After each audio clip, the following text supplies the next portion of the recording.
What's up, y'all? It's your man Headkrack, and this is Trim and True, Barbershop Chronicles.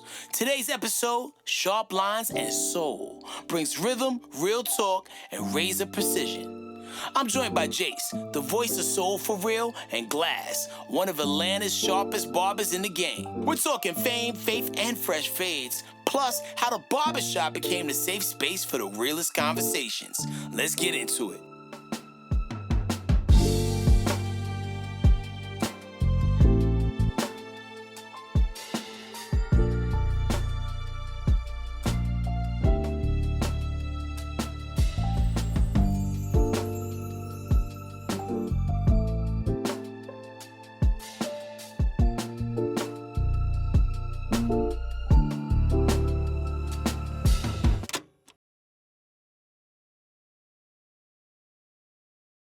Back at it again, another episode of Trim and True. I'm sitting here with the entrepreneur, superstar, barber to everybody who matters, and all-around good individual, the one and only Glass, ladies and gentlemen. How you doing? How you doing? My brother, you do a lot of things, man. And like the pre-conversation that we was having before we even hit roll, like it's a lot to process. So Yeah.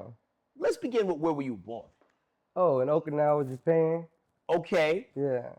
So being a multicultural individual like you are, right? You know, having influences in Japan, then with pit stops in Houston where you were raised, Yeah. and then also traveling internationally as you've been doing. Like, what are some of the craziest things you've seen? Oh man. Um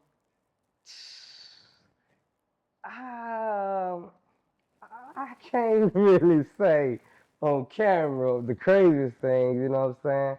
'Cause in the industry I deal with a lot of hip hop artists and so you see a lot of crazy things, arguments, disagreements, fights, females, girls going wild. So I really can't pinpoint a particular crazy thing for real. Like, you think it's like worse? No. Okay. I would say Ghana.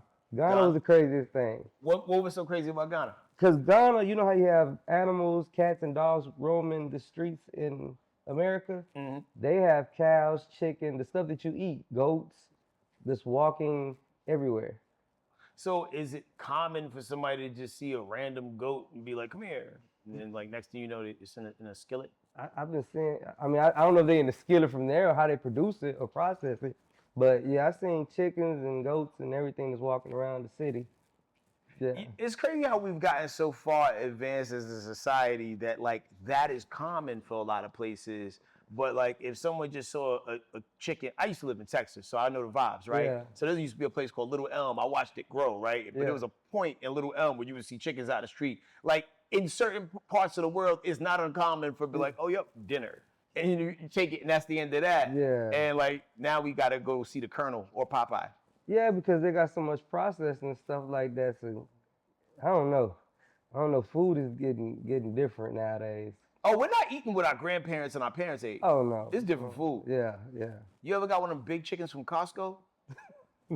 Nah. Like the rotisserie joint? No, it look like a turkey. That joint juiced. You know what I'm saying? Like, yo, it would fail a drug test. Oh, the butterball thing when they squeeze injections. That kind of vibe. I don't know what's going on. I just know that they're way bigger than chickens from other places. Yeah. I don't know. It tasted genetically modified, but that's neither here nor there. And I don't think Costco's gonna ever sponsor this show, so I think I can say that.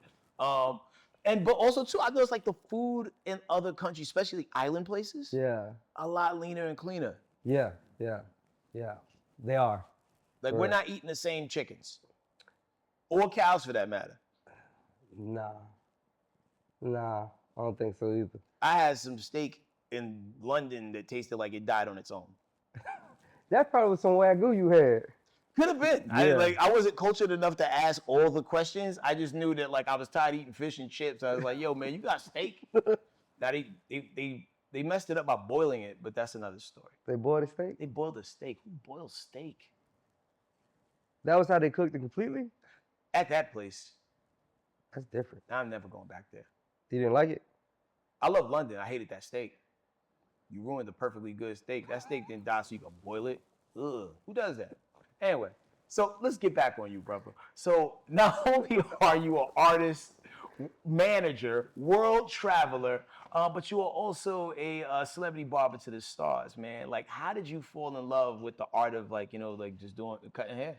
Well, when my dad went to, I don't know if you remember back in, was it 91 when they did the Desert Storm? My dad went to Iraq and I started picking up clippers and cutting. So I've been cutting since I was 11. Okay. And like I said, I'm an artist and I do tattoos. So designs I was putting in everybody's head. So that's really how a lot of people started coming close to me, you know what I'm saying? Or contacting me. Yo, so like starting at 11, like I would imagine that either people super duper trusted you or the options maybe were limited in that part of town, like the way it'd be like, all right, well, I'm gonna let Shorty do it. Well, no, I got brothers and stuff and cousins. So, Okay. I started cutting their hair than everybody in the neighborhood, and it's cheaper going to me. Back then haircuts was $10. Yeah. You give me $5, I got you right. And $5 was something different. You know what I'm saying? Especially as an 11-year-old. Yo. For real. So I always, once I seen the how people looked after I finished cutting them and how much money I was generating, I couldn't stop. Like even me traveling now, I still pick up clippers and cut. For real. Is that your happy place? It is. Happy, yeah, it is. A lot of people have that thing that we're Yeah. like, when the world is crazy, like, yo, this is the one thing that grounds me and brings me back to like, just like, square one. Bro, I cut a lot of people for free. Like, my nonprofit, I do senior citizens, kids with special needs, adults with special needs, and ROTC kids. So I cut all them for free. I just like doing, they say when you got a passion, you do stuff for free without the money. But the money's good on the back end too when I cut other people and celebrities. So, time is money. So it costs it for me to pick my clippers up sometimes. I mean, when you put in good karma and energy into the world, man, like, sometimes you got to give some things of yourself in order for the universe to open up and give you more. So, I think you operating from a good space in your heart. You mean to tell you the crazy part? I never charged for design. Really? To this day, I never charged for design. So, like, whether you wanted to get, like, a beard trim lineup and just a regular, like, whatever, but you wanted Barack Obama in the back, same price. Same price. Let's run it. Let's run it. Because I feel like it's a challenge to me. Like you said, it's my happy place, you know what I'm saying? So, yeah, I don't charge for design. So, the very first, like, intricate design you did on somebody, what was it? And did you stick the landing the way you thought you was going to? I mean, traditionally back in the 80s, in early 90s, the Nike sign was the go-to, and the Kwame parts and the Big Daddy Kane cuts. Mm-hmm. So yeah, I think that I might have had the line a little thicker. The part might have been a little thick, but yeah, everything pretty much was how I liked it, What was the tool of the trade back then? Was it like, was Andy's the go-to? Was it Andy's was still, but I think Oscars. Okay. Or oysters or Oscars. I've heard it said both ways. I think it's like more of like a regional thing. Yeah, I don't know how to say it, but oysters or Oscars. But yeah, that's what my dad had back in the day. So, I just used his clippers and went to work. How long did it take you to realize that not all clippers do the job you thought they did? Instantly. Every clipper I pick up. Even to this day, when I pick up clippers, I notice that they don't all do the same thing. So, it's you have to have certain tools like a mechanic. They know certain tools to grab. So I just got used to it. So now I cut quick. Like I cut in competitions. Word? Yeah. So I cut timely. Like new designs and stuff you see, I do most of that stuff in less than 30 minutes. Haircut and everything. Word, and you got to drop some of that in B-roll, man, just to show the world what's going on. Because, like, yo, the designs that you do are so intricate. Like, I saw you do something in the back of a kid's head. It was like the Atlanta Hawks logo, but it looked better than the Atlanta Hawks logo. Like, you gave it, like, dynamics, definition, and, like, it was almost 3D-ish. Yeah. Like I said, it's like doing tattoos. So it's an art, and instead of paper, I use that as my canvas. Man, that's so solid. And the crazy thing, like, when you think about, like, the 80s when everybody was doing the Nike logo, like, I used to live in New York. Yeah. And I would see the Nike logo, and I would also see the upside down, like, Nike logo, which is pretty much like Newport. Oh. It damn sure is. Yeah, The like cigarettes. yeah. Nah, Wouldn't like, even know You it. must really like to smoke. That's why. Yo, Learn so something new every day. man, so going from doing, your brothers and people in your neighborhood to like getting celebrity clients, how long did that leap take? Like, were you cutting people in Houston? Like Yeah. celebrities in Houston? Yeah, I was cutting. Well, they weren't really celebrities back then. I didn't start cutting celebrities really until I came to Atlanta. But when I was in the military, I cut the whole time I was in the military. I cut when I was in college. Growing all the way up through. Like I always cut. And the crazy part is all my kids cut. All my boys cut. Really? How many boys you got? 3. All of them cut. Yeah. That's all you make? No, I got 2 girls too. Okay, That's congratulations. all you make. Nah, cause like I'm part of that. Like I make one thing. I got 4 boys. That's all I make. Like, I'm the leading provider of boys in my house. Yeah, no, I got 2 girls too. Congratulations. Appreciate it. Are you gonna go for one more? I would. I would. It just depends when I get into a relationship if she want one or not. That's how I go. Fair enough. So when you was in the military cutting, did you ever feel like slightly like suppressed? Because I know they typically want you to have a very like, at least this from what I understand, they want you to have a very like linear, like normal cut. Like you couldn't really go crazy with the designs. Yeah, no, because back then I was cutting for. That's when I learned my speed. Oh, okay. I was cutting for speed back then. So how many heads would you have to cut like within an hour, and how fast was you getting through? I mean, I wouldn't have to cut nobody head in the timely manner because I wasn't cutting for the military. That was a side job, so it wasn't really time. But I was just trying to get people out the way. So most of in the military, because they don't really do nothing but a little easy fade, even all over something. It take me 10, 15 minutes. Man, so like when you first enrolled in the military, right? Yeah. How long did it take you from going to being like a new recruit to be like, yo, now I'm in a barbershop? Like, what's the process of that? Like 2 or 3 weeks. As soon as I got able to have freedom, I picked them clippers up because I was cutting my own hair. Okay. And then people in the military was looking at, oh, he cut his own hair, but I need to cut too. Let's run it. And then next time I knew, the money started coming in. I wasn't doing no $10, $20 cuts. Do they charge more for haircuts like when you in the military? Or is it? Nah, but it's convenience. People have to pay for convenience. Understood. Convenience. So what ended up, what got you, because some people like do the whole military thing, their life is, they'll rock it out, then they'll, get out, get the pension. Like how long did you stay in? 13 years. I was a sniper for 8 years and a dental assistant for 5. I got out because of my sleep apnea and stuff. They couldn't take my machine to the war. Fair enough. It's hard to be like low key when you hear the. Yeah. And not just that, the machine has to be plugged in. They probably got them more advanced now to where they battery operated. But Clearly. back then, you had to plug them things in. Yo, so like you grazed over that like really quick. Like you was a sniper in the military. Yeah. And then you was a dental assistant. Yeah. Which one did you enjoy more? I would say the sniping, but you was sleeping in the woods for days. So, rain, sleet, or snow, you was out there. And I was in New York then. I was in Syracuse area. Oh, so like more so training. Yeah, training, yeah. So they have you like do like long stakeouts even when you're just training for the position? Yeah. So like what are you waiting for to come by to snipe in that in a practice situation? Other soldiers, they call them Op 4. So it's pretty much the people who's playing the other party, the opposing party. Is that where the terminology op came from? Yeah. I had no idea. I always thought it was just generic opposition. I didn't know that was a military term. So you learn something when you watch Trim and True. Yeah, Op 4. Yo, so all right, so when the Op 4 finally comes through, I fire them off. just pick them off. Fire them off. Are we hitting them with like paintball? Laser. It's a laser tag. Oh, so boom, the vest or whatever vibrates, and then Yeah, it's make a siren noise.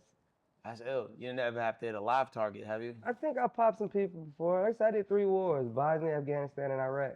So okay, it so ain't you don't hear no siren or anything when you shoot from afar, and it's other people shooting, so you don't know who exactly hit. But we firing.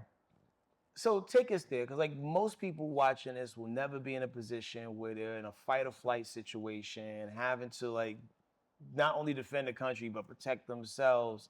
Like, what runs through your mind when you in those like, tense situations and like, there's gunfire going off and you gotta do what you gotta do and it's you or them.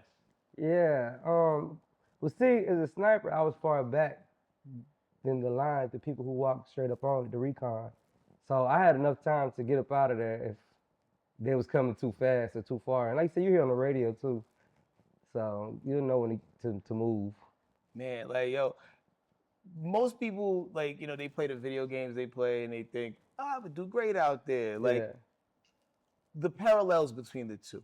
Like how, I mean, granted, a game is a game, real life is real life. To be honest with you, bro, I got PTSD real bad, so I really don't play the games too much. I mean, I want to get out there and play Op4 and Call of Duty, but I just you don't want to go back to that dark place. Yeah, I just ain't.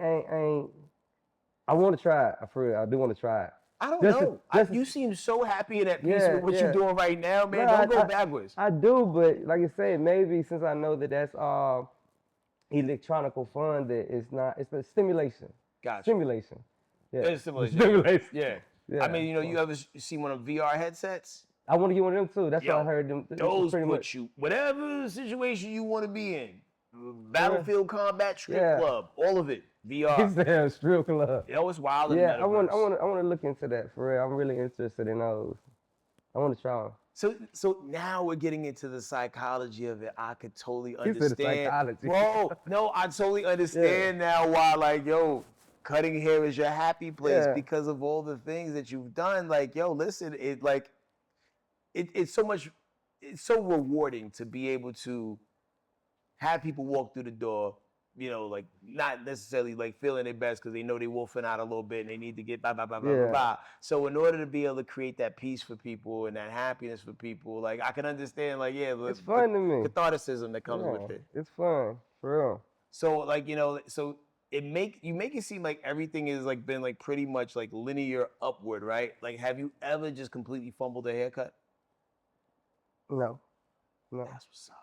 No, because like I said, I have a technique that I do on everybody's head. Mm-hmm. I know exactly where I'm gonna start from, where I'm gonna end up at on everybody's head. So it's like a diagram. I know I'm gonna start from this corner, work my way around, then go to the back of the ear, work my way around. I do this part last. Okay. Because like I said, I let my hand finish, from the vibration.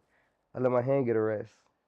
That's the first time I've ever heard somebody explain the process like that. It seemed like you really truly map it out. The crazy part is, bro, I taught people how to cut hair. I do not podcasts, but I can't think of the name of it. Demonstrations. Demonstrations, okay. Yeah, like a demonstration thing. I do seminars. Okay. I do those, but I show people how to fade and cut hair over the camera. You gotta love technology. Yeah. It's a beautiful time. And not just that about cutting hair. It's about knowing the steps and following the same steps. Everybody's head shape is different. It's the same. Everybody's head shape is different, but it's the same.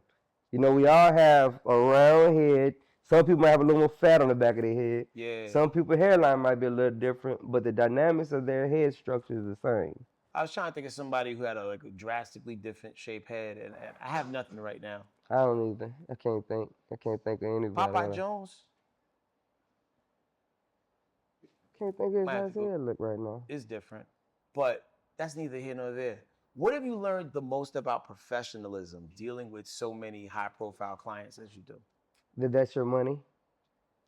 If you late, somebody else can cut them. You can be good, and they might venture off. People don't really cheat on their barbers too much. But if you have a bad attitude or they don't feel professionalism, they can go to somebody else.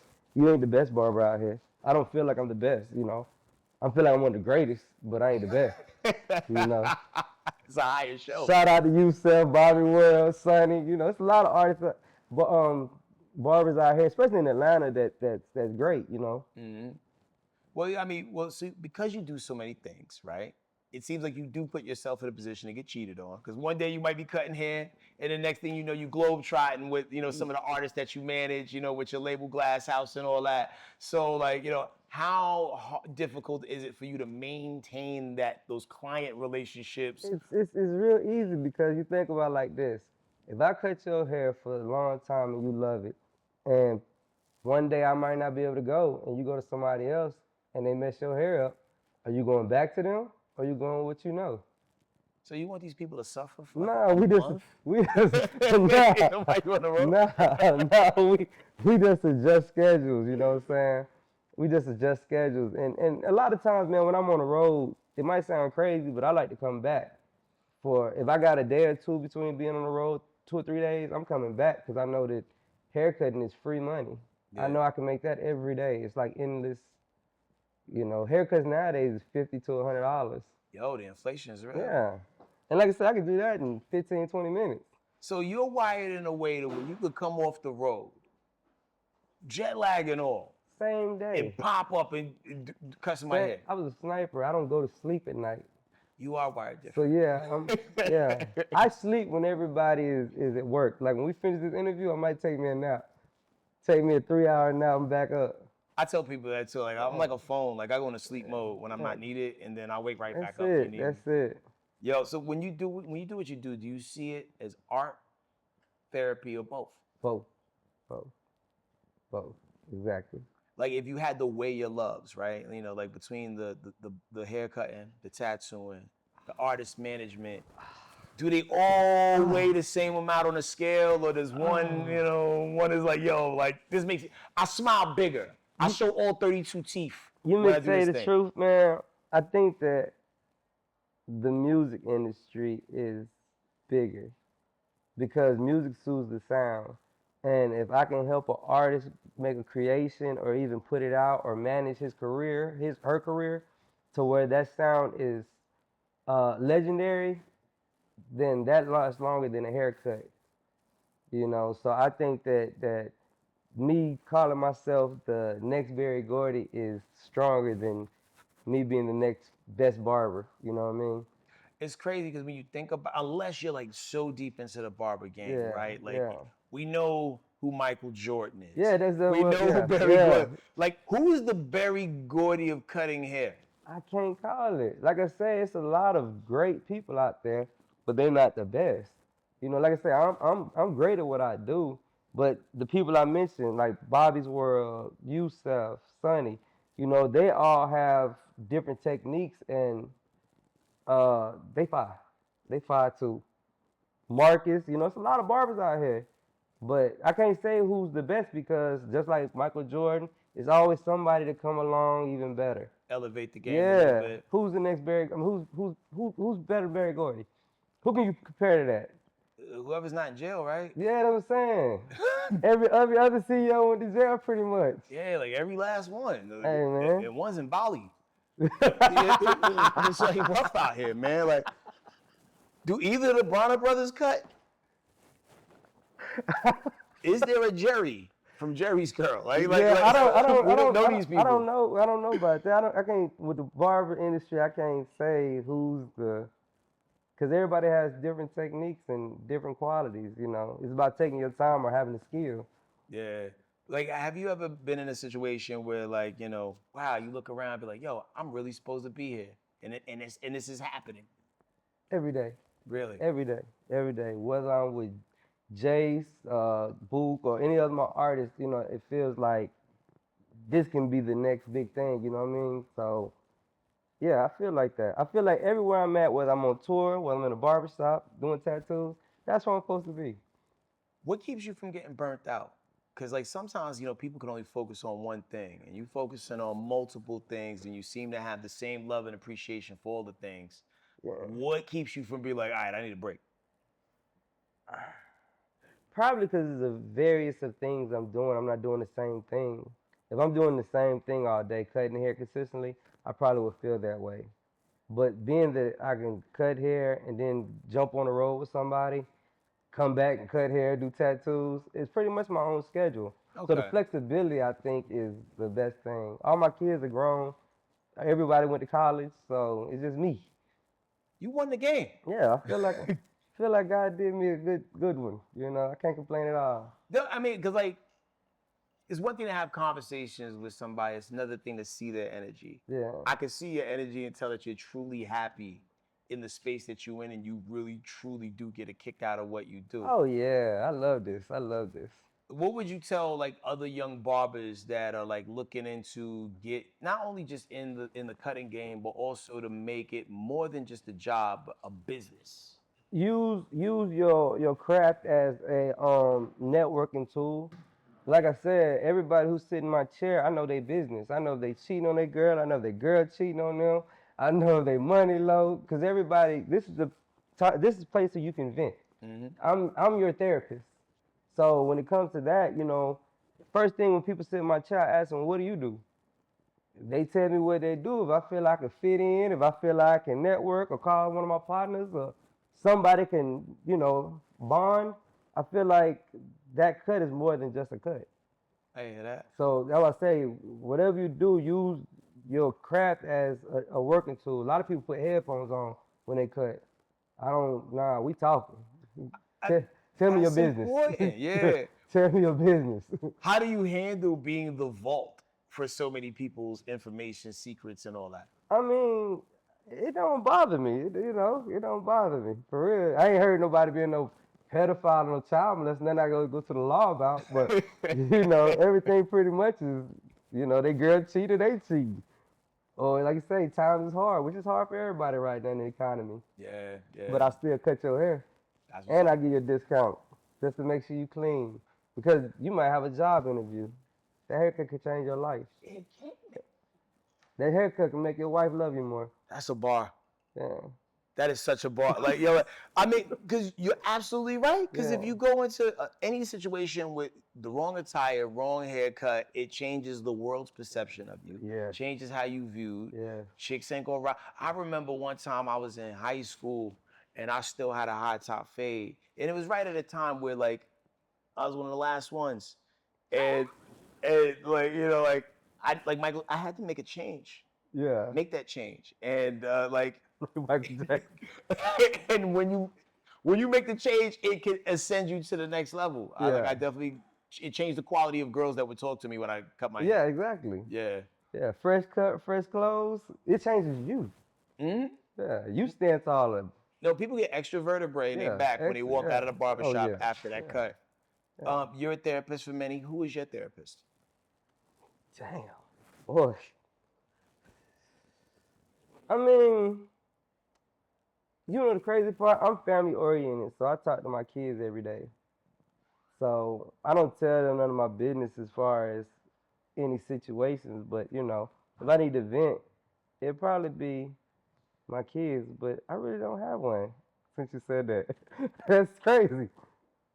It's good. The people who like listen and help the most people are usually the people that don't have. Well, I actually have one people from the military. The VA gives me a therapist. I mean, are they reliable? Do you think they're listening? Yeah, they listen. They get paid for it. But I don't tell them all my business, you know. But you need that one person that you can tell everything. But see, that's the thing, though.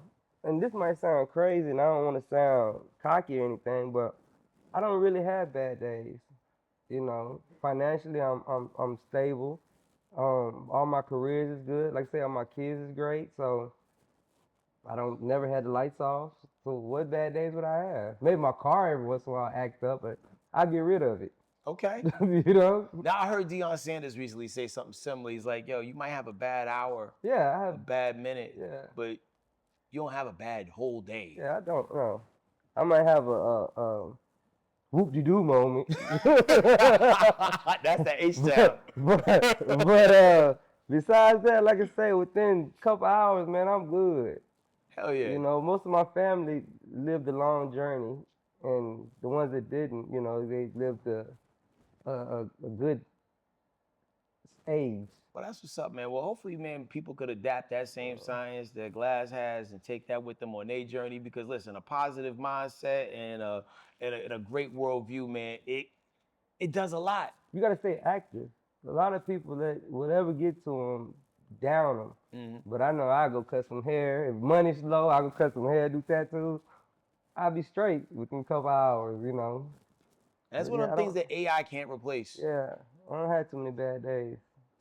Well, yo, man. Well, listen, man. The day about to get better because when your clients just came through, we gonna get him in the chair. We gonna talk to him, Oh man. yeah, See what yeah. Jase got going on, man. Yo, man.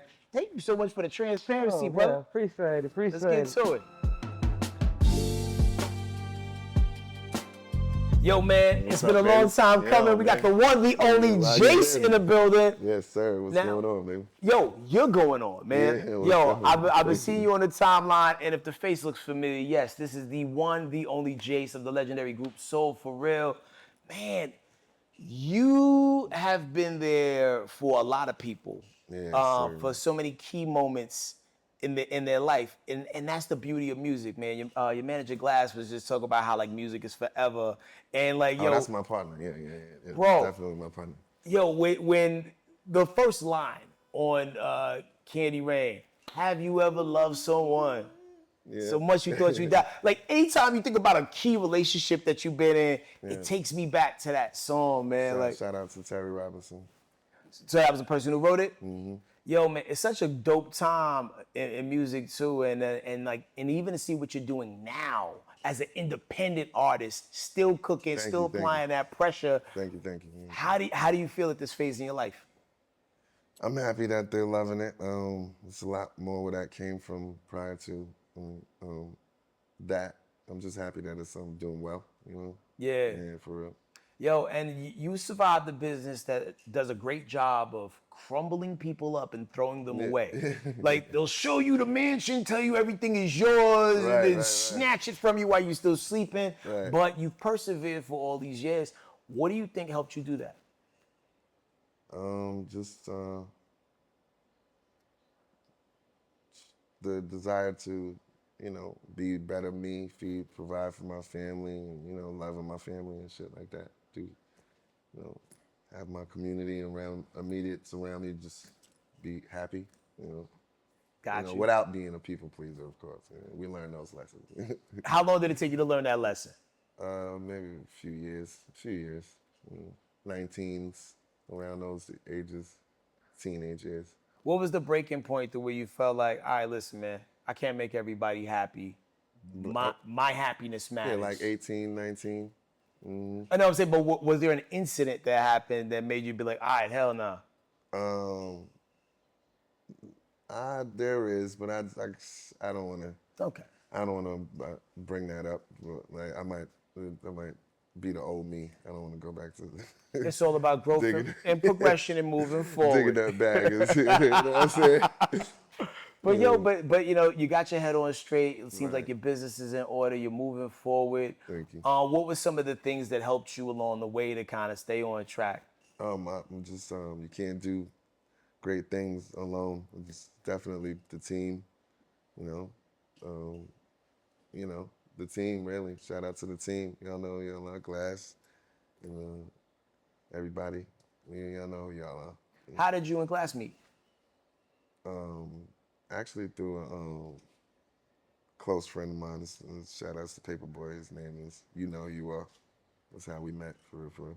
Now, did y'all meet in, you know, because like this guy does 1,000 things. Yeah, so, no, like, he's crazy. Like, did you catch him while he was being a sniper? Or was it a barbershops experience or what? When we first met, what was he doing? You're right. I forget what it is that he was on. I think because he really was not even knowing. I don't think he knew who I was for real. But the way he was introduced to me, he was like, "Yo, the dude is valuable, kind of entrepreneur. He's good for business and shit." So. But yeah, around that time, I'm gonna be honest. I don't remember exactly what it was, but he's my partner now on different levels of running this company. So That's what's up. So tell me about the company. Oh, DEA Entertainment. Yeah, that's just the record label we signed to ourselves. You know what I'm saying? Hell yeah, man. Yeah. So like, you know, being a person who came in it, like, you know, from the machine era, right? Exactly. People buying physical copies, Right. to being in the space that we're in now, right? Right. Where you don't touch the copies unless Right. you press up the copies to sell in person, right? Like, which version of the business model do you prefer? I mean, we still can, which is something that we're doing, and it's coming. We're gonna, you'll see it soon. But because you're right, people do need, and I think desire something, tangible with it. Makes things a little more, special when it comes down to what you pay attention to and care about. Selective with the artists you like or whatever. But well, I'm kind of open to it because, growth and things. You just got to go with the times. You know what I'm saying? And, Hell yeah. Yeah. Yeah, no, I tell people all the time, man, like, it was so dope back in the days when, like, there was those curated experiences. You'd watch, like, the 106 in Parks, the Rap Cities, like, these videos are being presented to you so you know what to look for. Like, now people's like, well, you can watch every video you want to watch on YouTube, but it's all algorithm based, so you're going to see. The age just now, like, I'm okay, man. I'm okay being too. Yoda. You know what I'm saying? Like, yo, I remember when it was no internet. I actually love it. That we from that era of that. Hell yeah. Like, it's definitely, that part of it is weird and different to me. I'll be feeling old when it comes to that because I still, understand and, like, remember the TV and stuff. Like, where's the video music box and stuff like where those shows? You know what I'm saying? Yeah, even remember the box, right. the It's all on music, the television internet. You control, like, where you would call, when you would, like, all call a swipey number. now. It's like all swipey. Yeah, man, nah, we need to bring it back. Some, like, we do. presenting dope things that's Yeah. not necessarily being paid for, per se. Right, That, right. just people curating dope talent and stuff like that. Yeah. So, man, so you're out here, you're maneuvering in this new landscape, you're starting businesses. What's the toughest lesson that you had to learn along your journey, like, as far as, like, business goes? That it could affect a personal life or relationship type thing. You know what I mean? I think that's one of the hardest lessons to learn, or accept.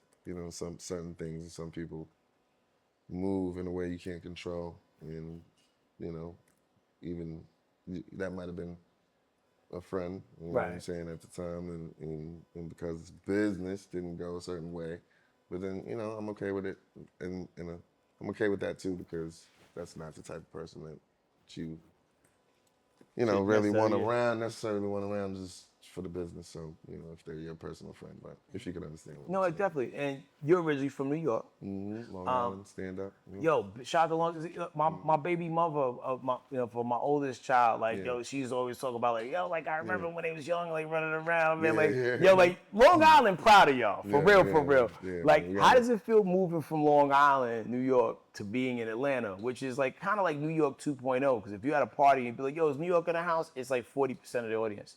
It's coming from, I landed in '05. So, like, at that time, if you know what was going on, coming from New York, for me, it was weird, a little weird because the fast pace and the slowness of down south. I didn't really necessarily like it, but it was cool. I liked it, but I didn't like it. Same shit. I don't know how to explain it.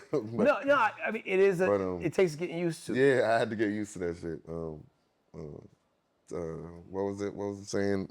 Come on vacation, don't leave because you're on probation type shit. So, that's the first time I've ever heard that. Say it again. It's like if Georgia's just different with the shit. So I just got in a little trouble, you know what I'm saying? Oh, so come for the vacation, was stay out because here. you're on probation. Yeah, That's real. Yeah, that shit was crazy. It is easy to find trouble in the city, especially in that time. That's what I'm saying. The things I used to hear about old Atlanta, right? Because I had God had a weird hedge of protection over me. I even wrote about this in a rap the other day. I came one year for a music festival, and Freaknik happened to be going on. Yo, when I tell you, I didn't even see one areola during that time, but I did see somebody get stomped out and left at a Sitco. That's crazy. Yeah, I missed. I only caught one, and I think it wasn't a good Freaknik, but I caught one of them. You probably caught the last one, I caught the very we talking 98, 97, 97, man. 98, Yeah, it was more like beatnik. These cats be fighting left and right, man. I watched this dude get chased out of the park, and I was like, man, That's I hope he crazy. made it. And then as we got out of traffic, I saw him like laying next to the gas station, man. Right, damn. They Yeah, turned him into Jello. It was awful. That's crazy. Looking back now, if you could tell your younger self something, what would that thing be? Just press through, just be louder, be more spoken. You know, just push through. Yeah. Was it a little bit harder for you because you were the youngest person in the group? Because like your group consisted of like all your brothers, right? Mm-hmm. Yeah. So they were like, shut up. Like, And you know, we sometimes, you know what I'm saying, just on that little brother shit, but no, nigga. makes you tougher for the long run. Yeah. Yeah, man. Like, you know, so like a lot of things, you know, times we talk about like, you know, on Trim and True about how like barbershops are the psychiatrist's office for many Right. people. Right. I like it. I love it. What is the dynamic between you and Glass? Like, what kind of things y'all talk about? Oh man, we talk about that guy is funny, but if you around Glass, you gonna be laughing. But yeah, that's my bro, man. We have a good time. At the same time, we talk build on just business and that you know the ins and outs of money movements and things. You know the things of business, the boring stuff. You know what I mean about that. Gotcha. So you don't really get to take those deep personal dives. Oh yeah, we talk about that too. You know, yeah. Got Yeah, you. we talk about somehow God and spirituality is always around my conversation and in my conversation when it comes to. I don't know why. Even when my mouth is shut, you know what I mean. It's cool. Have you always been a spiritual person? I would say the West Indian church every Sunday. Y'all know what I'm talking about. You Man, Trini, you know what I'm saying, family. Y'all getting out at like 2. Well, 2, you mean 2 in the afternoon? Yeah. Or 2 a.m. Because there was like a West Indian church not too far from where I live, you know, when I first moved to Georgia, right? Like I was in Mapleton, man. Like, yo, I would be coming home at like, I don't know what I would be doing, right? But like, yo, 2:30 in the afternoon, man, and yo, they just getting out. Yeah, they go. Yeah, like these new churches, they get you in and out like an hour, like an episode of Breaking Bad. But yeah, that's the background. Nah, like yo, like a good spiritual foundation will keep you grounded, give you a good moral compass, man. And I think so many people are missing that. You know, I think that was one of the reasons why during the pandemic everything was going bad, because I think a lot of times when people get together with the same intentions, the same energy, I think there's something to that, right? Yeah, I agree with that, because being forced to be with yourself is definitely part of a spiritual type of healing type of thing that people probably ain't used to, doing everything and the distractions, every work, this, that, always paying attention, you know? So you're right with that. Now, I think a lot pandemic shit, yeah. It showed a lot of people that they hate themselves. And they also that they hate the people that that's they so have true, relationships with. Like, because before you had work as a break. Like, Too true, bro. Yeah. Too true. Like during the pandemic, I actually went on a ayahuasca retreat, which was very transformative, very eye-opening. Have you ever done anything similar? I know about DMT. Tell me about your DMT, because like I was actually trying to do DMT, and then I didn't trust anybody in Atlanta, so I was like, I'm not buying it from you, sir. Yeah. So like I ended up finding somebody from South America who did ceremonies and whatnot locally, and then we rocked out. What was your DMT experience like, and what did you learn? I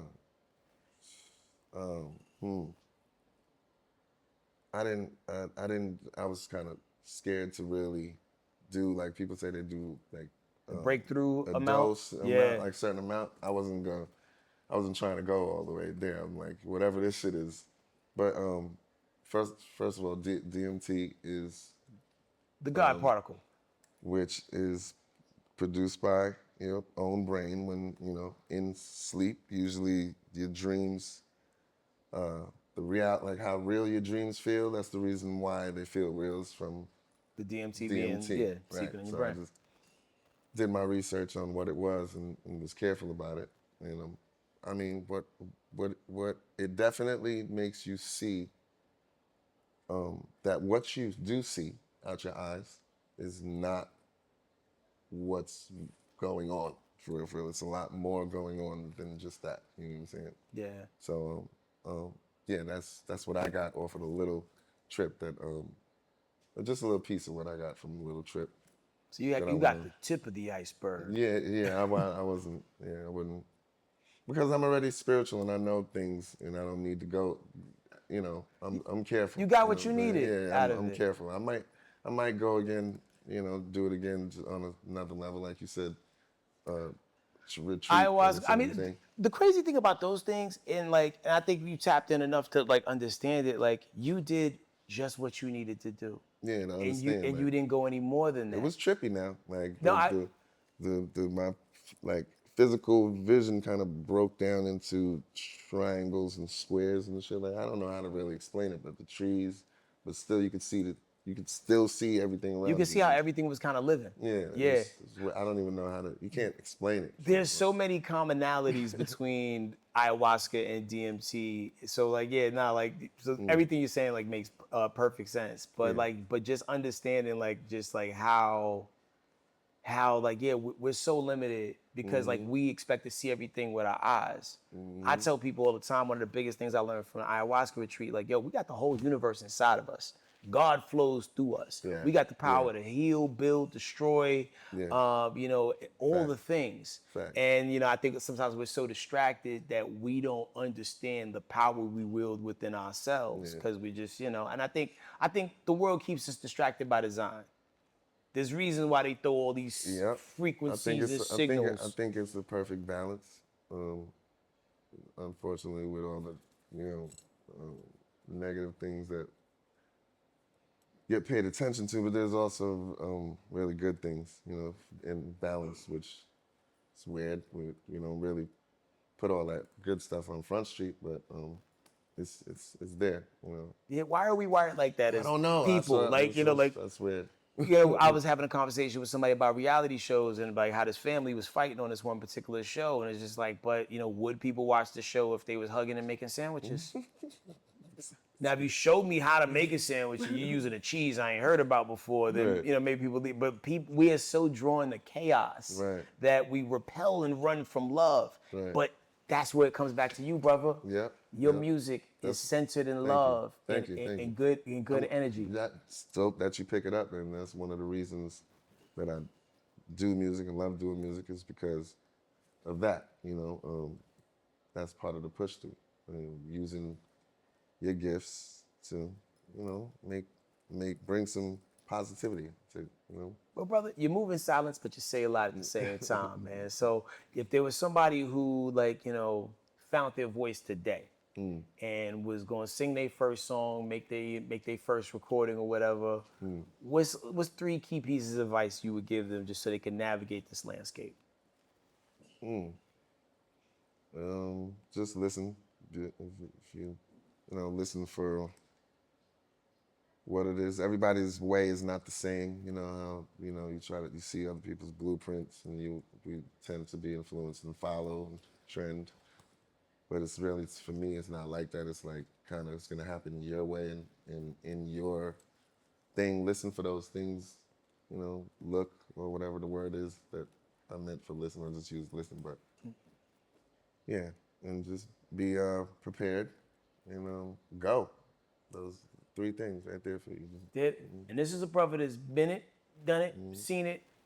Now you gotta receive it and believe it, man. Yo, Jase, appreciate you pulling up. We gonna get Glass back in the building, man. I want to talk to both of y'all at the same time, man, just to see what y'all talk about together, man. Thanks for locking in with Trim and True. So, why do y'all feel like the barbershop is such a safe haven for men to be open and tell their truths? It's usually in the hood, one. Yeah. You understand what I mean? No, totally. I mean, you get your, it's the hood your shoulders go down. It's the hood barbershop, though. What you talking about? Where you can find everything. You can find out where to go out. You can find the latest fashion. You can find any type of drugs you want. But what's the question? Anything in the barbershops. But what's the question again? Because that why do you was a feel good like question. barbershops are such a safe space for for men to talk? Because but you hit it on the head. Because I feel like the black-owned barbershops, like the hood spots, right? It works. I don't think these conversations are being had at Supercuts. Right. That's what I was saying. That's what I meant by it. And most barbershops have TVs and stuff for sports. Yeah. Oh, and that's a great conversation starter too, because everybody like has a team that they rocking with, not rocking with. But why really though? That is I that don't know why. That is Politics great. and sports is really where I guess it's a place for a man to debate. Okay. With no music, really, you know, it's a clean, debatable. Everybody. But has why their though? opinion. It's a place where everybody has their opinion. Because why? Because if you walk in a spot in the ESPN Sports Center zone, one person might be a Knicks fan, one Yeah. person might be a Heat fan. Why is There it the go that barbershop conversation. though? Why is this the barbershop? Oh, where Where else else? can we go? No, So we got. That was a good one. Like, what's the craziest argument or debate y'all seen in a shop? I see it all the time. Drake and Kendrick Lamar was Oh, that man. was rough. Biggie and Tupac, Oh man. Michael Jordan and LeBron. You know, it's always different topics on somebody's opinion. Mhm. What about on your side? I can't really say. I think the craziest things that I've been seeing is online in the barbershop, like a deer jumped through the window. I ain't never seen that. In the barbershop, that shit was crazy. But no, the funny thing, on the way over here, I literally saw a deer run across the street. Yeah, Like, I saw Georgia it. like that. It's Yeah. Jumanji out here. Yeah, that shit's funny. But barbershops, it can get rowdy. It can get real. Yeah, I was gonna go there, but I wanted Some to keep people it. stand. I wanted to on keep what it they light. believe. You know what I'm saying? Like, some people really ready to die about their Right. team. Yep. Or whatever they feel believes on. Well, just so people can argue in the chat, who's your favorite team in football? I actually don't have a team. I'm weird. Like I enjoy the energy though, watching the game. How about yourself? Man, this might sound weird, but I'm from Houston, so I gotta rock with the Texans. But I'm in Atlanta, so I'm with Atlanta too. So I got two teams. I'm a season ticket holder. For the Texans? No, for For Falcons. Falcons? Yeah. Yo. For all sports. I'm so detached I'm a when you season said the ticket I holder. forgot that they ain't the Oilers no more. That's when I was really going through Warren Moon and all that. Yeah. That's the truth. That's when I was really a diehard. That's what happened when you played Tecmo Bowl yesterday. Like, I'm trapped in time. Like, yo, throw the ball, Bo Jackson, let him run it. Man, Tecmo Bowl. Touchdown. Marcus Allen there. Yo, so like, you know, like far as like, you know, the most ridiculous haircuts that we've seen over time, right? Like, what's a hairstyle that you would love to see come back? The Dr. Phil. The Dr. Phil? Yeah, the Dr. Phil from Where it's just like on the side. No, the Chinese joint, the half. Oh, like the Crouching Ponytail. Tiger, Hidden Dragon joint? No. Nah. Nah, to be honest with you, I can see the Gumby coming back. Get out of here. I can see that coming back soon. Because, you know, the world changes. You know, Yeah, that's, everybody's wearing baggy clothes and stuff again back like they did in the 80s. The Gumby's bell coming back. bottoms, you right. That shit just might Gumby's come coming back. soon. Yeah, I feel like all that 90s energy, Not like for me, 80s not for energy. me, nigga. No. But you see how the Mohawk came back? Yeah. That came back by storm. Like, who do you think was the main catalyst for helping bring the Gumby back? I mean, the Mohawk back?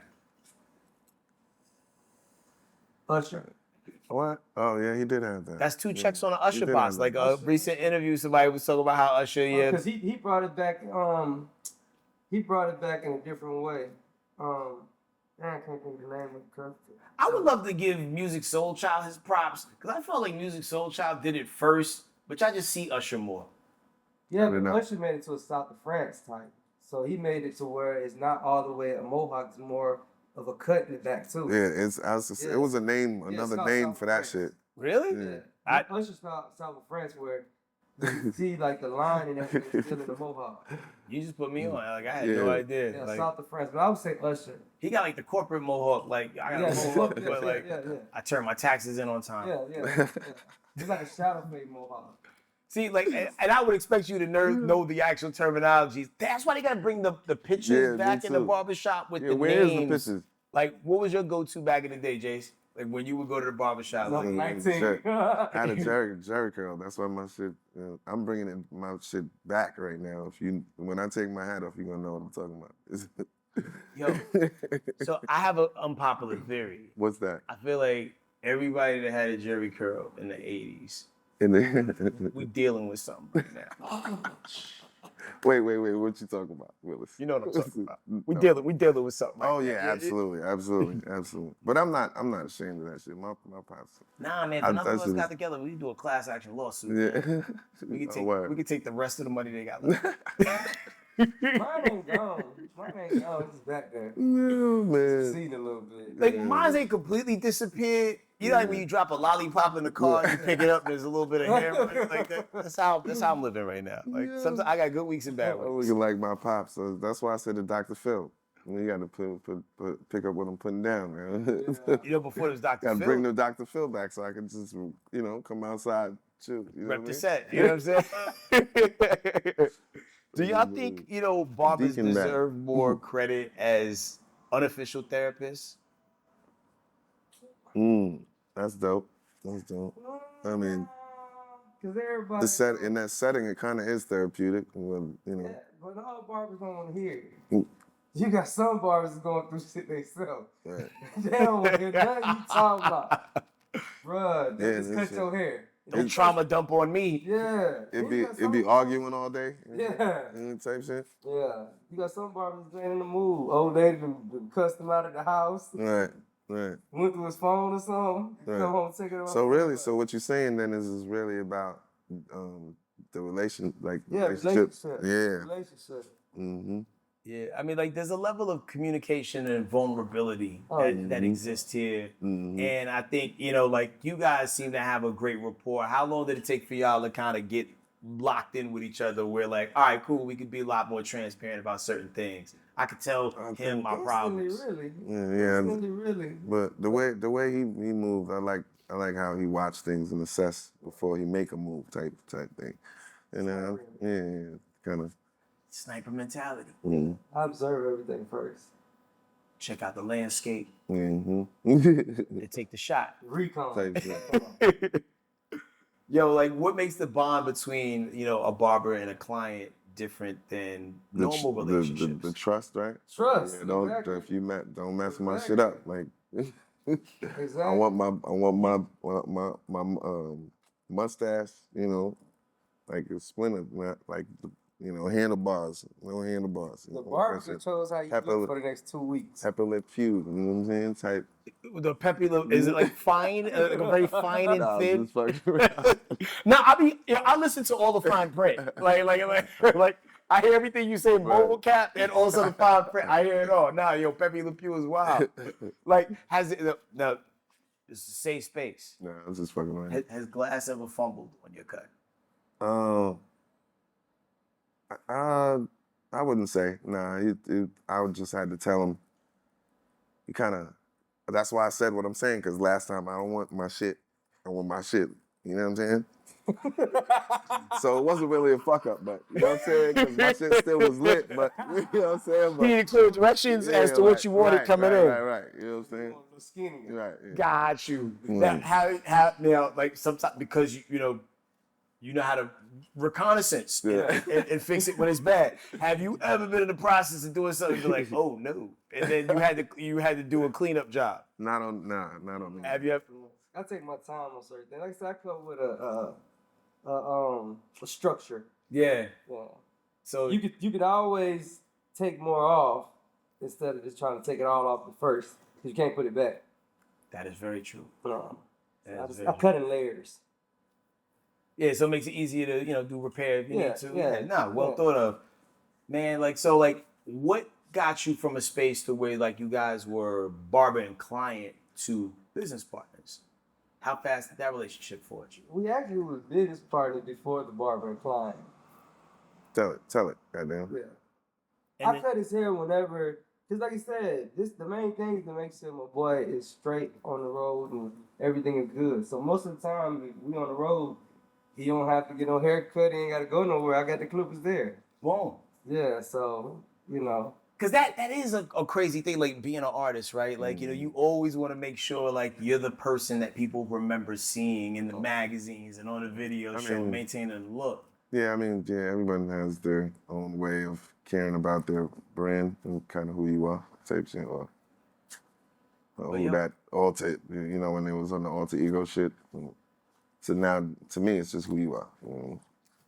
Fair enough, Bill. It looks like you got it together, and we're about to get you in the chair in a second. I need to get right, yeah. Before we do, we want to play a quick game with both of y'all, right? It's called Cut It or Keep It. I'm going to throw some things out there. If you rocking with it, you going to keep it. If you think it's trash, we going to cut it. All right? All right. Auto-tune and R&B. Keep it. That's fun. That's the fun.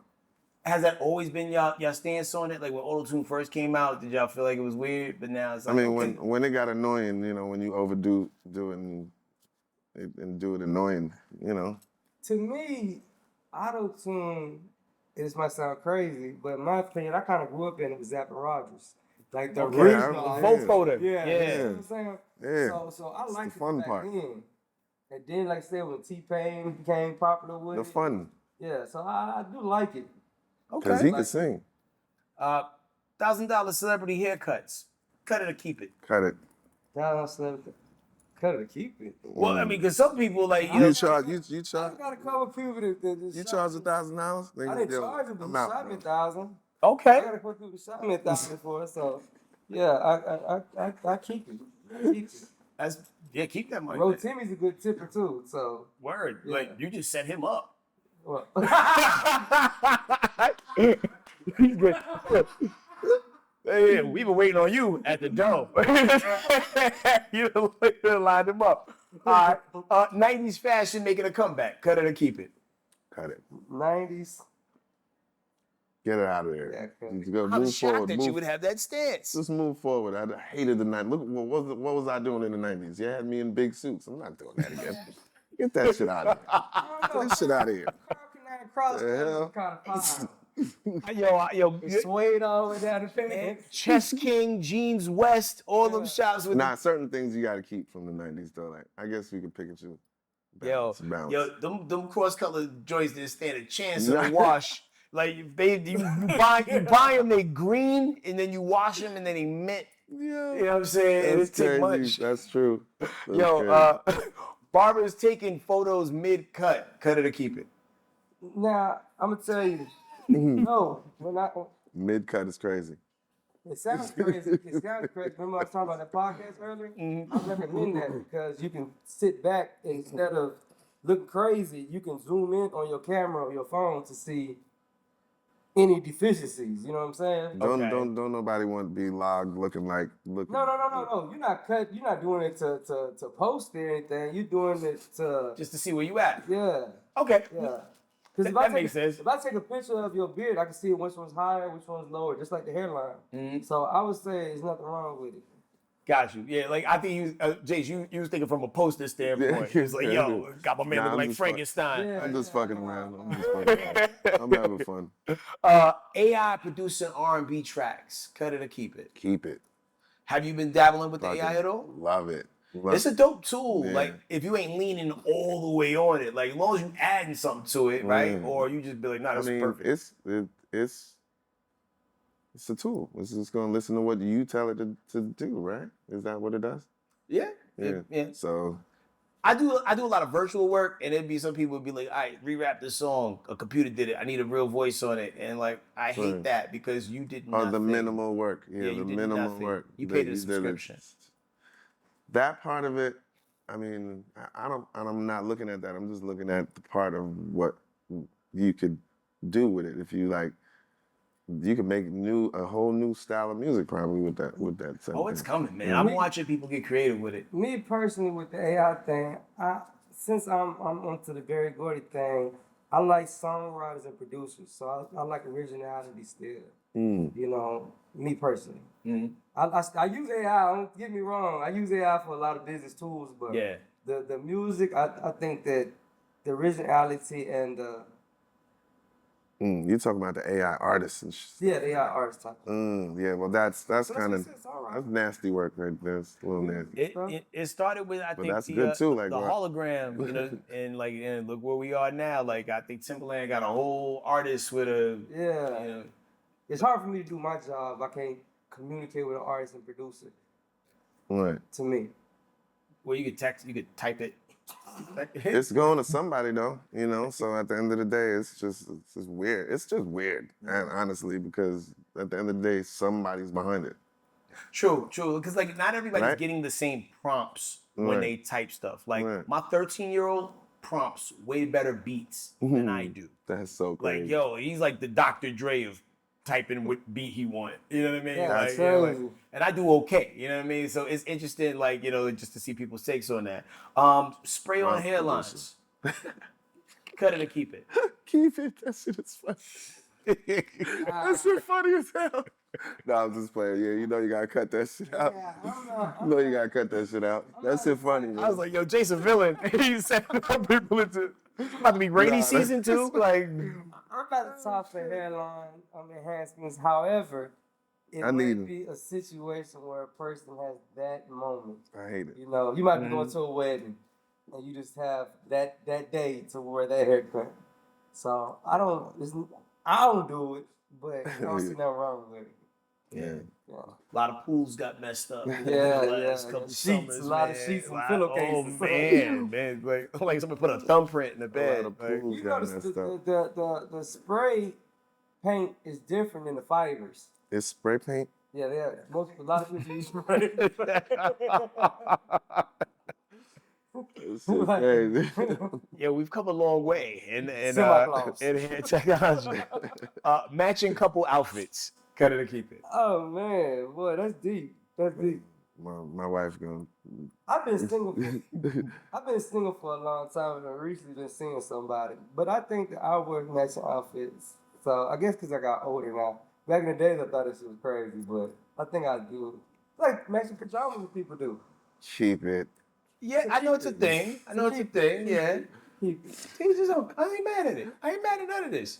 You guys were very transparent. You kept it very trim and very true. And that's all we ask on this platform right here, man. Yo, Jase, if people want to follow you, tap into everything you got going on, what's the best place for them to go? At Jase for real everywhere. JASE number 4 REAL. Hell yeah, At man. Jase for real. Do you have like a website too? Jase for real. Tap in. Yeah. All right, there it is, man. We're going to .com. be there at Glass. All the things. If we need someone sniped. If we need someone's if we need man. fresh haircut, Newport logo in the back, Nike logo. What we doing? Like, how can people follow you, brother? Glass 357, GLASS 357. I got other pages too, but they're under construction. My website is Glasshouse 357. Cool, man. Yo, tapping with the energy, man. Like, yo, he's bringing you music in all different types of dynamics. Jase is out here sounding better than ever. Yo, real love frequency that's going to help heal the culture, man. So tap on there, man. Yo, my brothers, appreciate the love, appreciate the energy. Thanks for having me, brother. Appreciate y'all grind, man. And thanks for keeping it trim and true. On behalf of the Art of Shaving New York, man, we wanted to present this to you because you're always getting people polished and trimmed up and nice. Yeah, I appreciate man. So, it. yo, we wanted to, extend that blessing to you as well, man. Thank you for all you do in the community, and thank you for, helping people share their art, man. Like, not only what you do in the presentation space helps a lot of people, you're helping people achieve their dreams, man. And yo, listen, man, like, I wish we could bring a truckload of stuff to you, but it's a peace offering, and it's just a token of our gratitude, I brother. appreciate it. Thank you.